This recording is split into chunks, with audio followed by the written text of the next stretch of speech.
ને દુઃખ થયું આજે યુસીસીમાં અમારા આદિવાસી સમાજના લોકોએ સમર્થન આપ્યું અને ઘણાએ તો એવું કીધું કે આદિવાસીઓ પર લાગુ પડવું જોઈએ.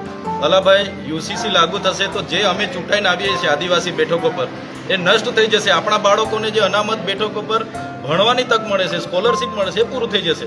જળ જંગલ જમીન પરના અધિકારો નષ્ટ થશે. કેટલાક આદિવાસી સમાજના લોકોએ એવું કીધું કે યુસીસી આદિવાસીઓ પર પણ લાગુ થવું જોઈએ.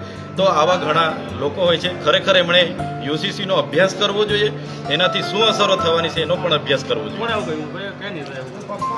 મેં કોઈ વ્યક્તિગત નામ નહીં લેમ, પણ ઘણા આદિવાસી આગેવાનો એવું કીધું કે યુસીસીમાં આદિવાસીઓનો પણ સમાવેશ કરવો જોઈએ. જે દિવસે આદિવાસીઓનો સમાવેશ થશે, શૈક્ષણિક અને રાજકીય જે અનામત મળે છે, અમારા છોકરાઓ અનામત બેઠકો પર ભણે, નોકરી કરે, અમે જે અનામત બેઠકો પર ચૂંટાઈને આવીએ છીએ નષ્ટ થશે. સાથે સાથે 73AA હોય, એટ્રોસિટી એક્ટ હોય, પેસા એક્ટ હોય, અનુસૂચિત 5 પર જે જળ જંગલ જમીન અધિકારોના પ્રાવધાનો મળે છે, તમામ વસ્તુ નષ્ટ થશે. એ કદાચ એ લોકોને ખબર નહીં હશે, એટલે એ લોકોએ કીધું કે યુસીસીમાં આદિવાસીઓનો પણ સમાવેશ થવો જ જોઈએ, એવી ઘણા આગેવાનોએ માંગ કરી છે. તમારી દ્રષ્ટિએ શું લાગે છે?